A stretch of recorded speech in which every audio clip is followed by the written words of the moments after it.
सरांनी विस्तृत असं लेखन केलेलं आहे. एक समीक्षक म्हणून त्यांचं नाव अतिशय मोठ्या प्रमाणात घेतलं जातं. सरांना अशी विनंती आहे की आपण मार्गदर्शन करावं.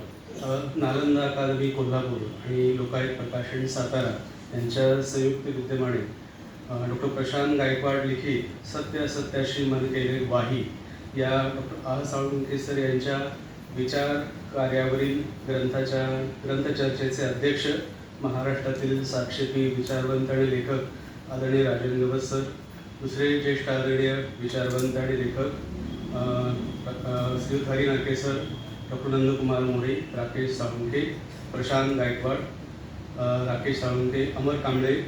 सभागृहामध्ये खूप नामवंत मंडळी उपस्थित आहेत. श्री वसंत गायकवाड, माझ्या पिढीचे आणि माझ्या आधीच्या पिढीचे सगळे ज्येष्ठ मंडळी आणि साळुंखे सरांच्या लेखनावर प्रेम करणारे आपण सर्वजण. डॉक्टर नंदकुमार मोरे सर यांनी या ग्रंथासंबंधी काही एक मांडणी केली आणि नंतरही आपण नरके सरांचं आणि गवस सरांचं मुख्यत्वे ऐकण्यासाठी आतुर झालो. आणि तसं मीही एक थोडक्यामध्ये आह साळुंखे सर यांच्या महाराष्ट्रातल्या विचार विश्वातल्या उपस्थितीबद्दल आणि हस्तक्षेपाबद्दल थोडक्यामध्ये काही सांगण्याचा प्रयत्न करेल आणि त्यानंतर या ग्रंथाच्या संबंधानं संक्षिप्त स्वरूपाची 2-3 निरीक्षणं मांडली. महाराष्ट्रातील एक साक्षेपी विचारवंत, ज्ञानमहर्षी आणि संबंध गेल्या अर्धशतकामध्ये दीर्घकाळ आपली एक विशिष्ट भूमिका घेऊन फार विवेकानं आणि डोळसपणानं संस्कृती परंपरेची विचारांची चिकित्सा करणारे फार निर्भय आणि परखड अपवादभूत विचारवंतांपैकी आह साळुंखे सरांचा निर्देश केला जातो. महाराष्ट्राचे विचार विश्व त्यांच्या लेखनानं आणि विचाराने फार समृद्ध आणि संपन्न झालेलं दिसतं. आधुनिक महाराष्ट्राच्या ज्ञानपरंपरेचा एक वैभवशाली, एक अत्युच्च अशा स्वरूपाचं शिखर त्यांच्या लेखनाने विचारांमध्ये सामावलेलं दिसतं.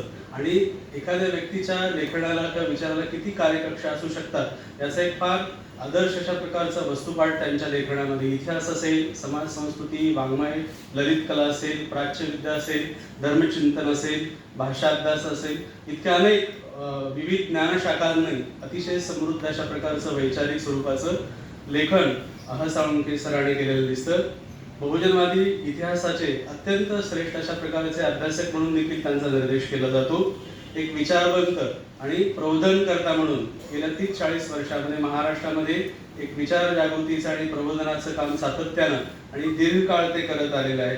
आणि महाराष्ट्राचं एक समाजमन त्यांच्या लेखनातून आणि विचारांच्या ज्ञानाच्या फेरमांडणीमधून, पुनर्मांडणीमधून एक नवा अशा प्रकारचा ज्ञानविश्व, चर्चाविश्व त्यांनी खुलं केलेलं आपल्याला दिसतं.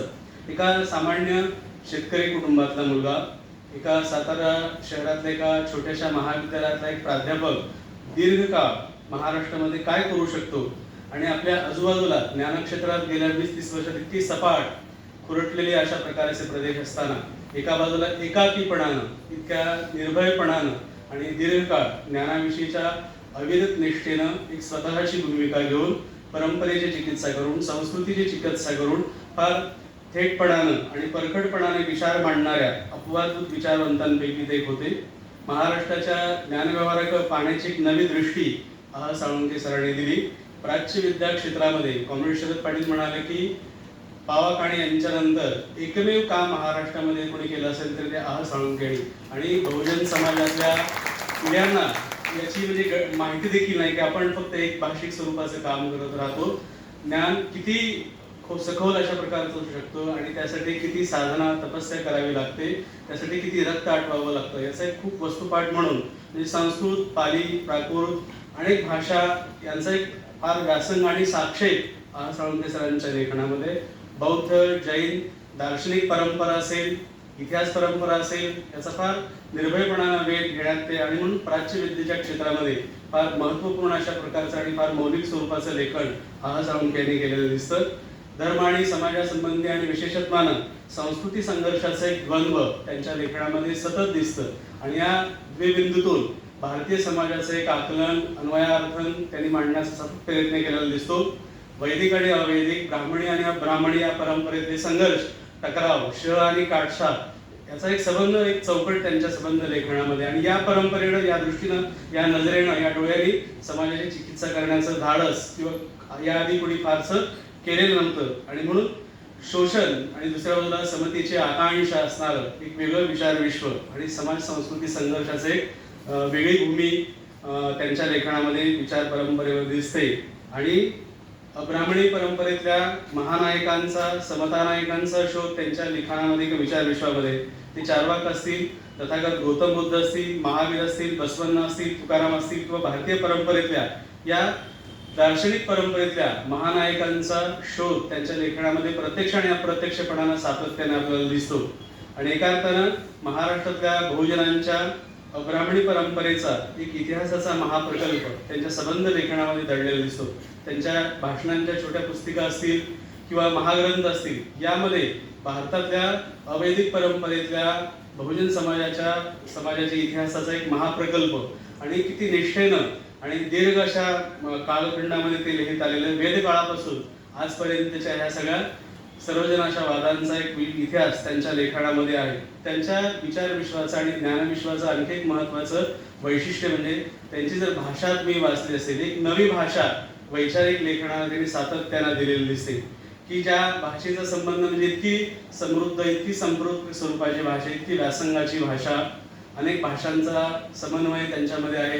शब्दांच्या व्युत्पत्तीपासून शब्दांचे अर्थ, मुळार्थ कोणत्या प्रकारचा आहे, त्याचं व्याकरणिक रूप काय आहे, मूळ शब्दांचा अर्थ काय आहे, याचा एक वेगळा आणि जी भाषा खंडन मंडनाची भाषा आहे, प्रतिकाराची भाषा आहे, मधुरपणाची भाषा आहे, हृदयाची भाषा आहे, ती करुणेची भाषा आहे, लोकांचा समाज मन घडविण्यामध्ये ती महत्वाची हस्तक्षेप करणारी भाषा आहे. त्यांनीच म्हटल्याप्रमाणे की त्यांच्या भाषेमध्ये एका हातामध्ये खडग आहे आणि एका हातामध्ये फूल आहे. असं एक फार अपवादभूत अशा प्रकारचं की ज्यांनी स्वतःची भाषा घडवली समाजाचं मन तयार करण्यासाठी, समाजाची पृष्ठभूमी तयार करण्यासाठी, या प्रकारच्या भाषेचा की जी भाषा एकांगी स्वरूपाची नाही किंवा आक्रमक स्वरूपाची नाही, ज्याच्यामध्ये समन्वय आणि समन्वयाचा संगम, समाज जोडण्याचा, सांगण्याचा, बांधण्याचा अशी एक नवी भाषा वैचारिक स्वरूपाच्या ग्रंथांना आणि लेखनाला दिली. नवे नायक आणि त्या एस्टॅब्लिश करण्यामध्ये देखील त्यांचं फार महत्त्वाचं स्थान आहे. विद्रोही तुकाराम या प्रकारचं फ्रेज एस्टॅब्लिश करण्यामध्ये किंवा सर्वोत्तम भूमिपुत्र किंवा अस्तिक शिरोमणी चार्वाक या प्रकारच्या शब्दा किंवा संज्ञा निर्माण करण्याचं, त्याचं चलनवलन करण्याचं, अधिक प्रसारित करण्याचं आणि अधिक विस्तारित करण्याचं आणि लोकांच्या मनापर्यंत जाण्याचा या प्रकारच्या संज्ञांचा आणि शब्दांचा फार महत्त्वाचा वाटा त्यांच्या लेखनाचा आहे.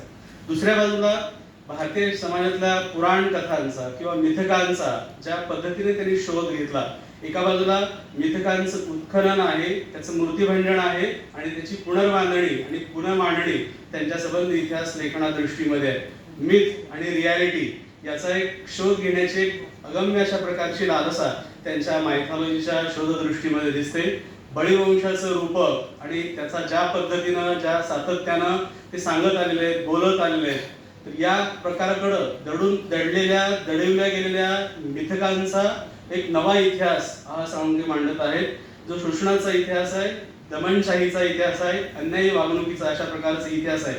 आणि म्हणून शिवदेवतेकडं, राम आणि कृष्णाकडे पाहण्याची एक नवी दृष्टी, तुळशीच्या लग्नाकडे पाहण्याची आमची एक नवी दृष्टी निर्माण झाली. या अर्थानं देखील त्यांच्या या मिथकांच्या पुनर्सर्जनाचा, पुनर्वापराचा, पुनर्शोधनाचा, उत्खननाचा फार महत्त्वाचा वाटा महाराष्ट्रात वैचारिक ज्ञानविश्वामध्ये दिसतो.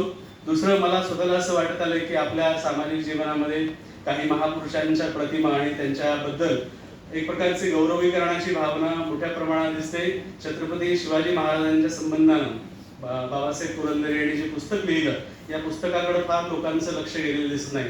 बहुजन समाजामध्ये की एकूणच सगळ्या व्यवहारामध्ये या पुस्तकाकडं, राजशिवछत्रपतीकडं ज्या प्रेमानं किंवा ज्या हिप्नोटाईज पद्धतीनं पाहिलं जातं, भाषेच्या फुलोऱ्यामध्ये शिवछत्रपतींचं प्रतिमान ज्या पद्धतीनं पुरंदरेंनी मांडलं होतं, तर अशा प्रकारच्या ज्ञानव्यवहारातल्या प्रस्थापित वर्चस्वादी वर्गाबद्दल अत्यंत सुस्पष्टपणानं आणि निर्भीडपणानं आणि सूत्रबद्ध पद्धतीनं त्यांनी पुरंदरेंना ज्या पद्धतीनं खोडून काढलेला आहे आणि वर्ण जातीय अहंकाराचा इतिहास पुरंदरेंच्या इतिहास लेखना दृष्टीमध्ये कशा पद्धतीचा आहे, स्त्रियांच्याकडे बघण्याची त्यांची दृष्टी कशी भेदाची स्वरूपाची आहे, या संबंधीने आणि महाराष्ट्राच्या एक इतिहास परंपरेतलं, परंतु या पुस्तकाकडे बहुजन समाज देखील फारसं लक्ष गेलेलं आपल्याला दिसत नाही.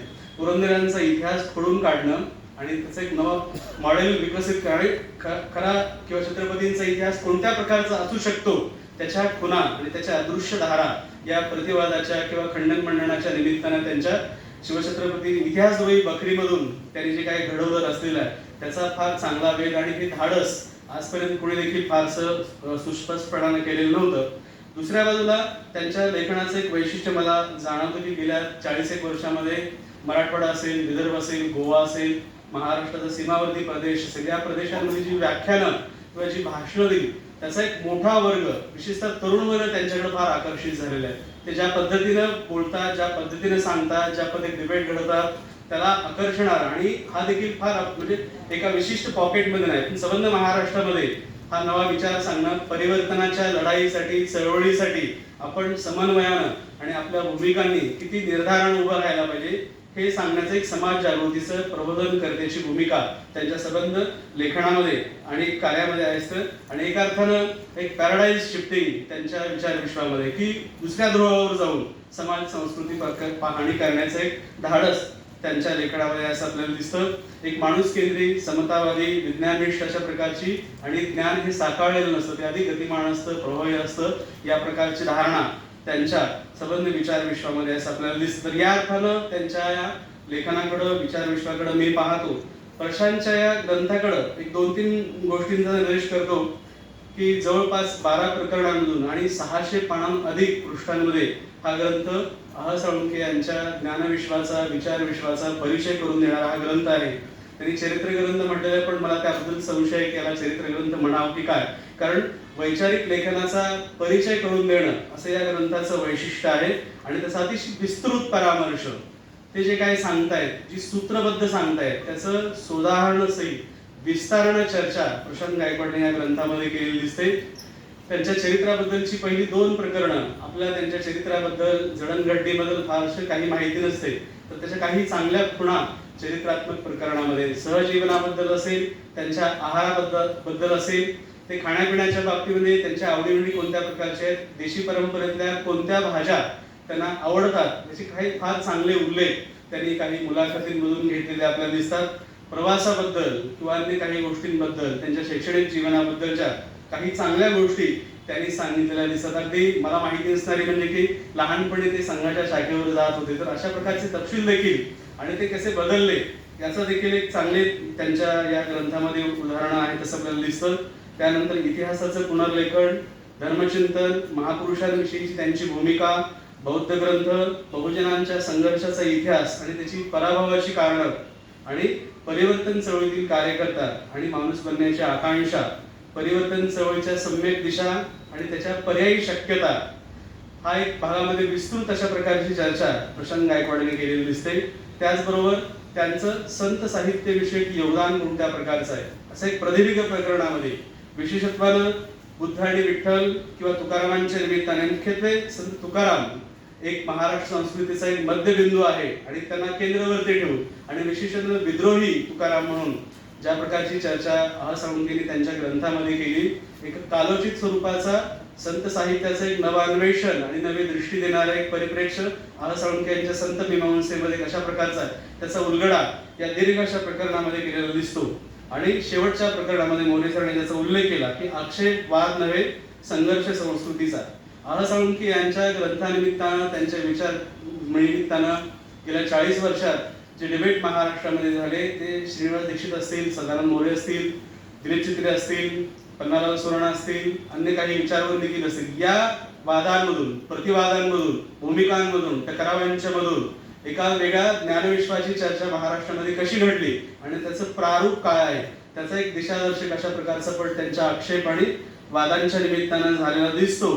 तर हा देखील एक एका अर्थानं साळुंखे यांच्या विचारांचा किंवा त्यांच्या ग्रंथांचा धांडोळा घेणं, त्याचा मागोवा घेणं, त्याचं एक पूर्वावलोकन करणं आणि वाचकांना त्याचा परिचय करून देणं, अशी भूमिका गायकवाड यांची राहिलेली आहे अनेक संदर्भ साधनांचा. आणि काही वेळा साळुंखे यांच्या सहवासात ते खूप जवळ असल्यामुळं आंतरिक गोष्टी खूप त्यांना माहिती आहे आणि एक प्रकारच्या खूप जिव्हाळ्याच्या भावनेनं त्याने हे सगळं लेखन केलेलं देखील आपल्याला दिसतं. एक गोष्ट मला दुसरी एक जाणवली की हा ग्रंथ फार दीर्घ आणि अतिविस्तृत स्वरूपात झालाय. आजचा वाचक किंवा चळवळीतला वाचक गृहीत धरता इतक्या दीर्घ पल्ल्याचं वाचन फारसं कोणी करताना दिसत नाही. तर एक 200 पानांमध्ये फार आटोपशीरपणानं ते मांडायला हवं होतं. भविष्यामध्ये ते करू देखील किंवा नवा ग्रंथ देखील करू शकतील. इतकी पुनरावृत्ती आणि पाहणारा देखील काही ठिकाणी झालेला दिसतो आणि विशेषतः काही तारतम्य देखील, उदाहरणार्थ वादांचा चर्चा करत असताना त्यातले काही विचारवंत त्यांची दखल फारशी घेण्यासारखी नाही, त्यांची साधारणपणे त्यांनी दखल घेतलेली दिसते. किंवा सुरेश भटांचा 2 ओळीत उल्लेख करून सोडायला पाहिजे होता. तर इतका कोणत्या गोष्टीला पोझिशन मध्ये ठेवायला पाहिजे, ठेवायला नाही पाहिजे, असा एक विचार त्यांनी करायला पाहिजे. शेवटाकडे येत असताना 2 प्रश्न माझ्या मनातले मांडतो. त्याचा मला देखील कुतूहल आहे आणि गवस सर आणि नरके सर देखील त्या पद्धतीबद्दल काय विचार करते देखील मला वाटतं. डॉक्टर आहा साळुंखे यांच्या ज्ञानविश्वाबद्दल आणि विचार विश्वाबद्दल गेल्या 30 वर्षातला महाराष्ट्रातला बहुजन लेखक वर्ग बाजूला राहिलेला दिसतो. तर हा एक माझ्या मनामध्ये प्रश्न आहे.